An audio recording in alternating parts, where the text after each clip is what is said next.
Hello, everybody. Welcome to today's hot topic video here on my Waves of Communication page. My name is Marcy Melzer, and I am an intuitive speech and language pathologist consultant.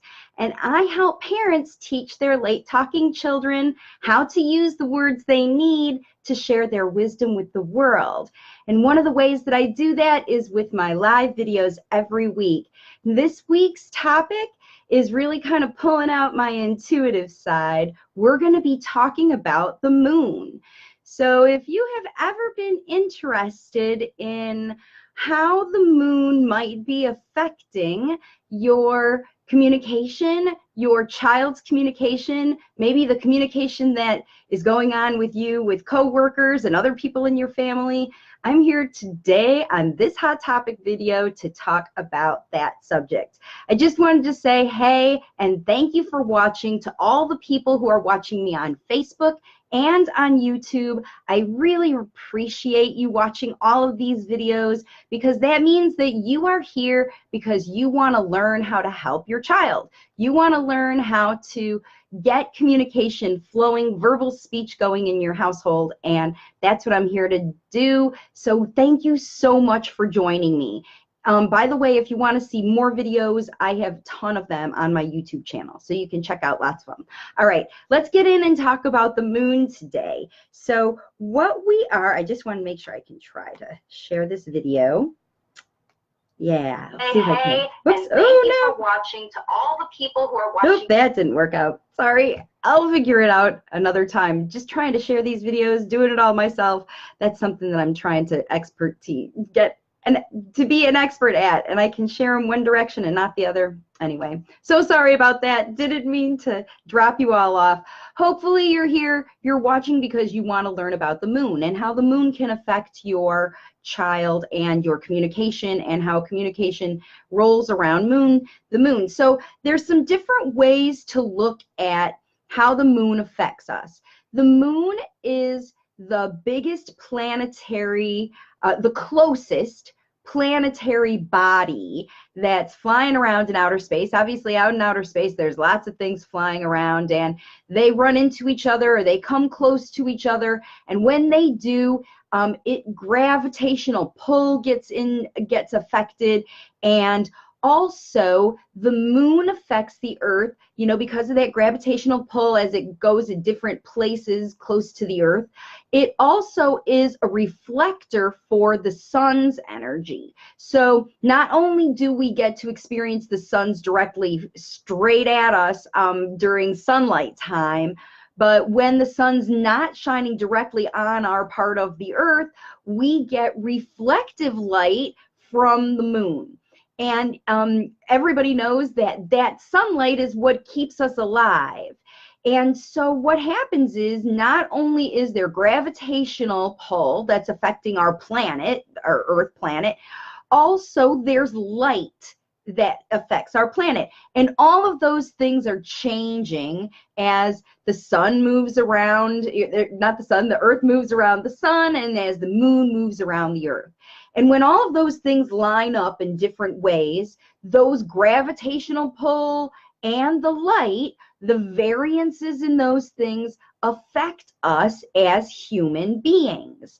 And that's because the pull, the gravitational pull that happens from the moon, it moves the water. So all the oceans, when there is the moon changes, the oceans change. So the full moon has a lot of energy, and that's when the tides are the biggest. And when the moon is very quiet and it's dark, it's not reflecting, and it's not pulling on the earth as much. And so then that means that the gravitational pull is not as strong, the light energy is not as bright, so the tides are more mellow and relaxed.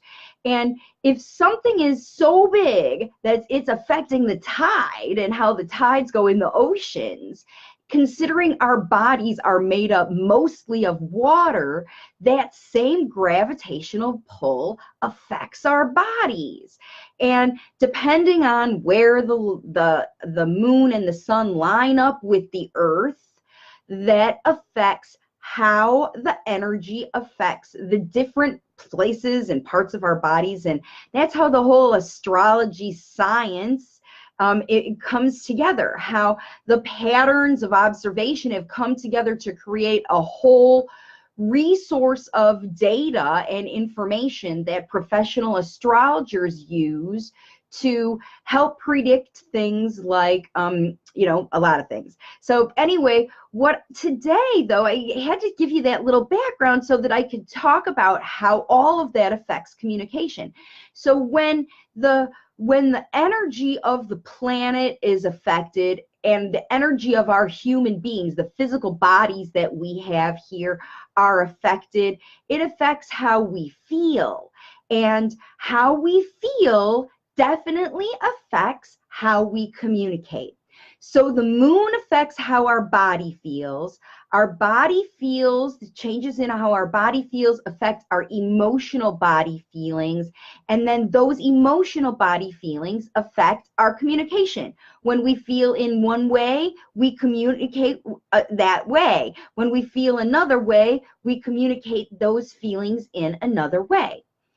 And nonverbal kids, just like dogs or animals in general, and all people, even people in nursing homes who've lost the ability to talk, people who, they don't have to be in nursing homes, but any human who's had communication and lost it, anyone who is a human or has a level of consciousness where they want to communicate things to you.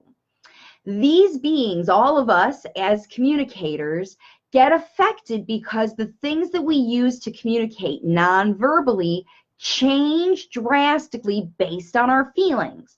So if the magnets and the lights that are pulling on our bodies are affecting our feelings, and our feelings are affecting our emotions, and our emotions are affecting our communication, what if we paid attention to what that moon and earth relationship energy is actually doing, and pay attention to those patterns that have been studied for centuries, and think about how it affects us and our communication? And if we knew what those aspects, the moon relating to the earth and relating to the sun, if we knew what those aspects meant, what they historically have seen on the planet, then maybe we could use that information to help us understand our nonverbal kids. And so I've been thinking about that quite a bit because we have a particularly big full moon, and because I know that this is true about how the changes in the moon affect me, I study it and I pay attention to what's going on with the moon aspects, because I kind of want to be prepared for and maybe plan my activities around better times. So for example, in a new moon time, when we talk about moon phases, so this is one of the ways we can learn from the moon. In moon phases, when the moon is new, that means that it is sitting just next to the sun and they're far enough away from each other, you know, there's no reflective way. When the moon has light, it means the sun is reflecting, it's shining on it, it's reflecting on the earth, and the earth is bouncing back off. But when the sun and the moon sit together, it can't bounce off the earth, it's dark. If the earth is dark, then the moon is dark because the sun doesn't reflect off of it. But when it's as opposite, and it's shining, the sun is obviously a lot bigger than the earth. The sun is shining all the way through the earth, straight on into the moon, and you know, through the parts of the earth. It's across, it's straight on, called opposed in the technology. Then the sun's full energy is shining straight at the moon, right? Or if the moon is reflecting that sun off of the earth, and the moon is sitting in a place where the earth's not blocking it, right? When the sun gets in the way, I guess it's not. They have to be where the sun is getting all the light is the full moon. And the sun is getting no light is the new moon. So the new moon, there's no energy. Like I talked about, the full moon time is when the tides go. You can obviously tell I'm not an astrologer. I'm a speech pathologist, and I'm just trying to figure out how to tell you guys how to do this. So forgive my layperson's astrology. As a matter of fact, if you want to see a real astrologer talk about the new moon or the full moon that we have, I put a video in the link in the description. But here's the thing about the moon phases. So you don't even need to understand the science behind it. And that's the whole point of, you know, it's ridiculous for me to try to explain it, because you don't even need to understand the science. What you just need to understand is sort of the rational understanding of what's happening. So when the moon is new, if you hear, you see on the weather report, you can look on phone apps, it's a new moon time, it'll look dark. That's because the moon is dark because the sun's energy is not getting to it when we can see it, when you can see it from the earth. And so it's not reflecting, it's not pulling, the sun's energies aren't flying at the moon, and the magnetic energy is not pulling on the tides. It's quiet. So if you're feeling energies, the energies that you feel around whatever's going on at that time could be very muted, because remember, we all function on sun energy. And when there's a lot of sun energy coming during the day in the summertime, we have a lot more energy. When there's a lot of sun energy coming in a full moon time, we have a lot of energy. When there's no sun coming or very little sun coming at the new moon energy, it's dark. The energy's slow and soft.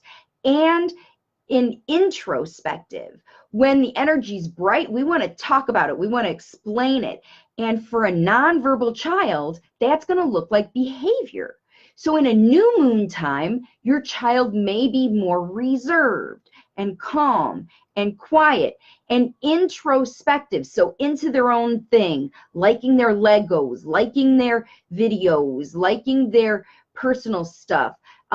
Stimming, you might see more stimming during this time, because stimming is what kids do to sort of get their head organized, and this feels good to me and I like it. Kids who pay attention to the rain, kids, you know, things like that. All of that stuff happens a lot more at a new moon, when a child is just kind of enjoying their own space. It's not a social time. It's not an interactive time. It's more getting right. And when tomorrow's video, I'm going to talk about using the new moon phase to get started with new projects, because the new moon time is when we think about ideas, and it would be good if I could do this, and this would be a nice thing. And we think about our problems too. We think about, ooh, this is something that I'm struggling with. You know, when you have a moment to sit and think, have a little think, introspective, look at what's going on. How it affects communication is we think about how we feel when people talk to us at the new moon. We're very sensitive to, you know, instead of being expressive in the energy going out from us like the bright moon, we're receptive and we're pulling in energy, and kind of, you know, we need energy. We need to feel brighter because it's introspective and dark, right? Even the world feels dark. The day is darker. It's not a bright day where you can go outside and see a lot of shadows even. New moon, dark, dark time, right? Feels creepier. It's, you know, just not as vibrant and exciting. So your communication and your child's communication is going to reflect that new moon time, when it's not expressive and outward. So if you're trying to pull language from your late talking child and it's a new moon phase, you're going to have even more difficulty, because they're not even going to have it. They're not even going to want to try. They're going to want to just wonder why you're pulling language from them, or they're going to be thinking about the whole process. So the period of time between the new moon and the full moon is when the energy starts to come in, right? Because the new moon is when the energy is slow and empty. It's like your can is empty, your bucket is empty, and you need to start collecting energy. So that's a good time to learn new things and study, start new programs. That's why a lot of people start new things at the new moon. The new moon, they like, I intend during this period of time, they set intentions. I intend to learn this thing. I intend to teach my kiddo new words every day. I intend to talk more with my child. The new moon time is when you can set those intentions, and because you get the ideas. You're thinking about your problems, and you're wondering about how am I going to solve this problem? And you're putting on your thinking cap, and you're researching a lot. You're looking at videos like this. You're wondering, what do I do? Like, how can I help my child? What can I do to solve this problem? You're thinking about it. You're making plans. And then you take action, and it builds and builds and builds and builds and builds and builds and builds for another 2 weeks until the full moon happens. And then the energy from the sun is at its biggest, and that's when you're like, whoa, I learned a ton. So the new moon to the full moon phase is learning and gaining information. And then at the full moon is when you practice it and you test it and you try it out and you get your first whiff of, can this work for me? Is this going to do what I want? So with language facilitation, you're modeling words, you're doing things. By you hit the new moon time, you might see more words now because your child's confidence is building, because you've been feeding them language, you've been doing new stuff.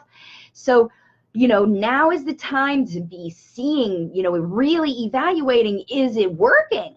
This is, that's why I said it's good testing time to kind of see, is my effort working? Am I seeing an improvement? Because now is the time that my child's going to shine. Sunshine, full moon, big energy. The tides are rocking and rolling. The ocean is churning up. All the energy is going up into the atmosphere, and we're all perceiving it, right? Because we're water and we're moving around.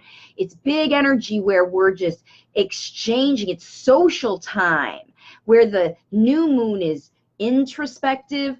The full moon is exploring and checking out new things. So the new moon time, we're all going to be very communicative.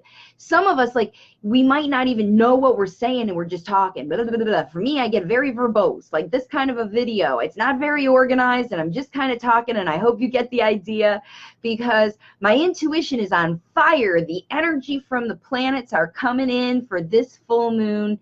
And this is a big one, and I'm going to tell you about it in a minute. But the moon phases, like I said, if you pay attention, so after the new moon, or after the full moon, so after the new moon, you start your work, and you get working and working and working. In the new moon, you do your testing. And then what might happen sometimes is the energy starts to fade. And that's kind of like the honeymoon's over, all right? We tried it, and we're doing a lot of stuff, and we're going to talk about this tomorrow with some real strategies about timing your language facilitation efforts to get maximum benefit by just paying attention to the moon. But because it affects our communication in a way where we want to be social, because we're confident about talking, we've learned some words from our language facilitator parents, we understand the right words the right way at the right time, these kids, and they feel confident, and they start trying and saying words, and they may be good at it, but they likely aren't going to be very good at it. They're going to try, and they're going to give you effort. So that's why the first 2 weeks are really important, because that's about how long a moon cycle is. The phase of the moon, the first half of it, a whole moon cycle is 28 days. So the second half, after the full moon, after that big energy comes and the confidence builds and the social starts, you might test your child, and then they might, be a little overconfident, and they might not do very well, or they might start talking and nobody can understand them. And then you're like, yeah, right, because your child's going, a lot more verbal, but you can't understand what it is, and you're like, oh, I think this is good. There's more stuff happening. So the time between the full moon and the new moon, that 2 weeks time, is when you evaluate and tweak your systems, because you think about, all right, we saw some good stuff. It's not exactly what we want. It's not exactly where we want, because you can't make progress in 2 weeks, right? It's just starting. You gave your first effort, you evaluate that stuff. The second half is when your next phase, where you decide, okay, these are the things that worked. We're going to keep doing these and turn up the heat on that stuff for the next one, because now we've got this new energy and now we're sure about it because we've been trying it for a little while. So you're going to keep working with your kiddo, and your communication is going to be more confident because your child's communication is going to be more confident. And this phase, it has a lot of potential for growth, but it also has a lot of potential for sabotage, because you could think, wow, this was really great growth, but because without really firm foundation and continued to support, you're going to get to your new moon phase and go, wait a minute, it's not working as well as it did. Like, why does it go? Because that's how the waves of communication go. That's how the tides go. They're really big and then they back off. And you have to think about it. So you really, the next phase, that's when you dig in and you get rid of anything that's not working.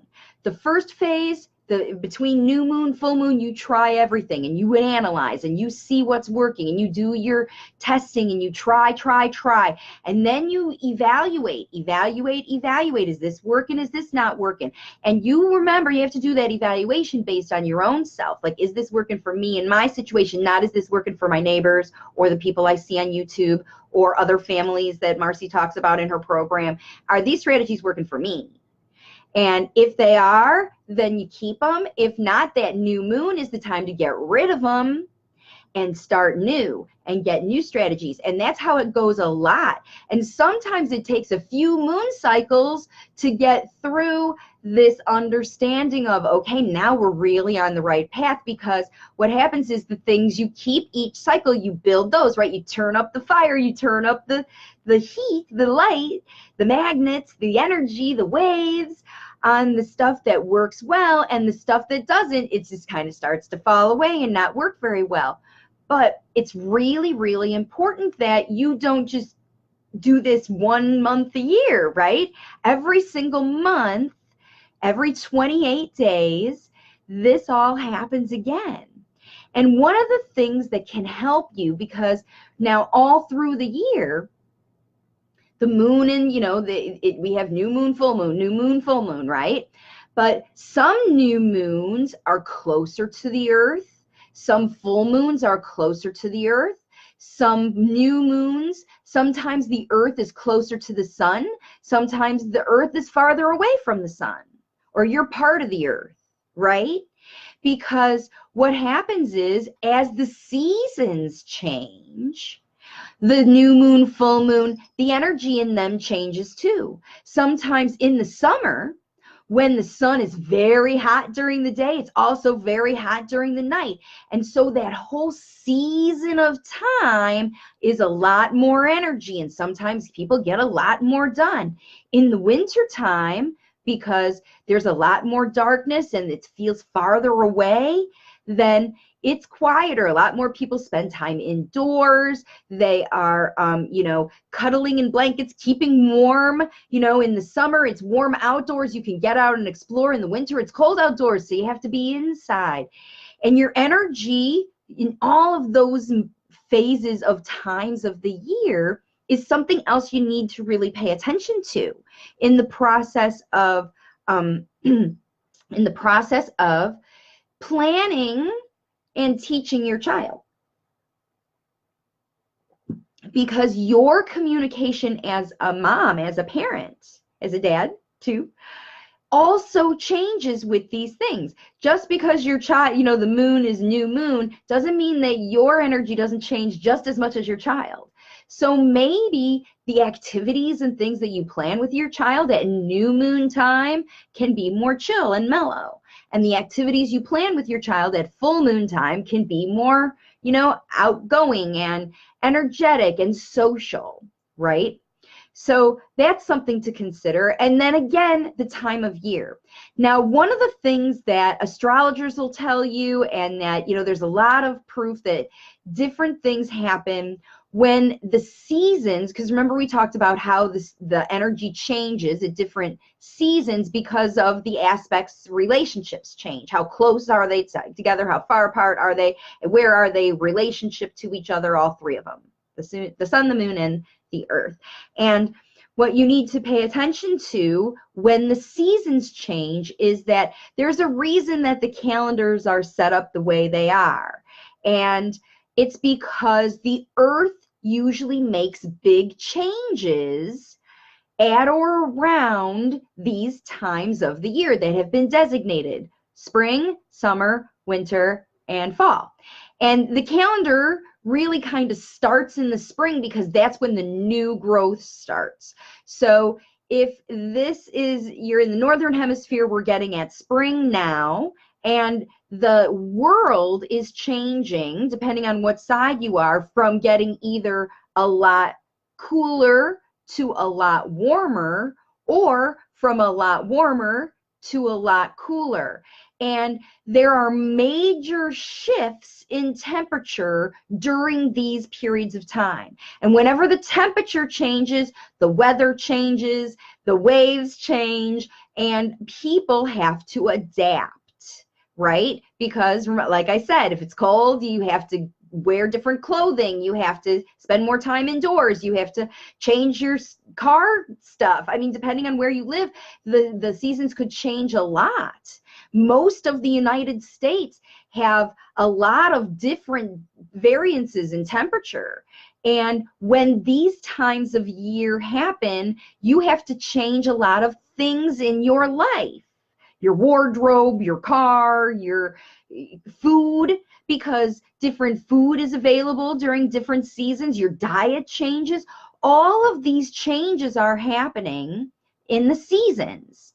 So when you think about the seasons, so here we've got spring starting this month on the 20th, and it just happens to be the same day as a full moon.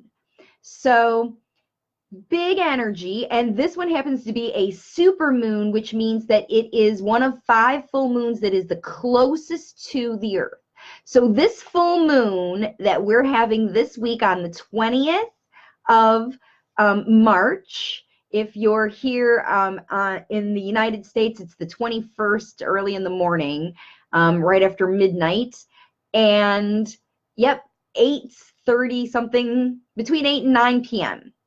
It doesn't even matter because it doesn't happen like a light switch. So if you are on the east coast of the United States, the biggest shift in energy is going to be between the hours of 6 p.m. and 10 p.m., 9 p.m., 10 p.m., like that. That's when the moon's going to be like, ready, ready, ready. We're almost full. We're almost full. We're full now. And we're still very full, very full, very full. Like the biggest energy of the whole time is going to happen during those hours, just as all of those things line up for that little period of time. The whole day you may feel it. You may feel it. I'm already kind of feeling it, actually. The biggest energy, like I said, is just around those hours, but just because we're changing. And I think I'm feeling it, and I know that other people might be feeling it too, because not only do we have the change in this full moon, big super moon, very close to the planet, throwing lots of energy at us, making the tides move really big because it's very, very close, so the magnets are bigger, the tides are bigger than the average full moon. So everything's moving, sloshing around. All the fish in the ocean are jazzing around because the surfers are loving it because the tides are going to be really big, and the sun's going to be bright. So everybody, ooh, sorry, my nose itches, thinking about surfers in California who are going to be all week long loving some tasty waves because big full moon, and this is the last one. There were 5 in a row, and now we're going to start to get to a point where the moon is a little farther away, but it's going to start to get brighter for us here in the northern hemisphere because summer's coming. So the shift is changing in the temperature. The shift is changing in the relationship with the sun and the moon and the earth. The shift is changing in the light. And the shift is changing in the seasons, and we're all having to do things in our everyday lives to make that happen. We have to do our taxes. We have to get our cars de-winterized or winterized. You know, all of that stuff is starting to happen. It's, you know, the actual new year when stuff starts to, you know, we have to get stuff done. And that's why now is the time, if you are looking at getting started on any new project, this is your full moon to get going with it. If you are stuck with your kiddo and they're not communicating because you just don't know what to do, you've been in your new moon phase and you were just stuck and you're ready to go, you want to figure out what's happening, now is the time with the change in the season.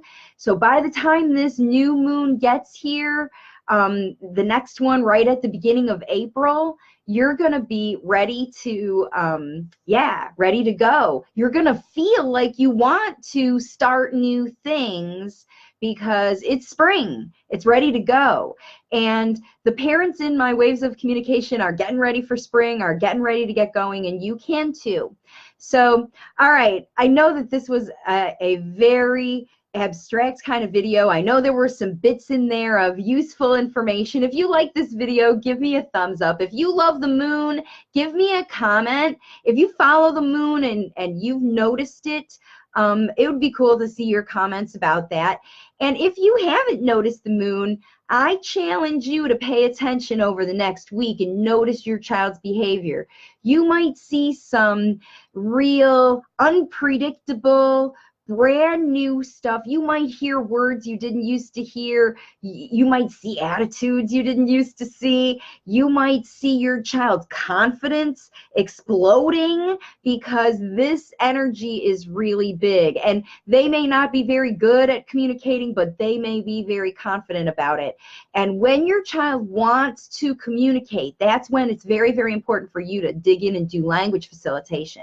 So make sure you tune in to tomorrow's video in the Language Facilitation Resources group and on YouTube, where I'm going to give you practical strategies, what to do to plan for this new moon, take advantage of this full moon tomorrow, this coming up this week, and plan for the new moon so that you are ready to go and get on your language facilitation path, because this video is already getting too long.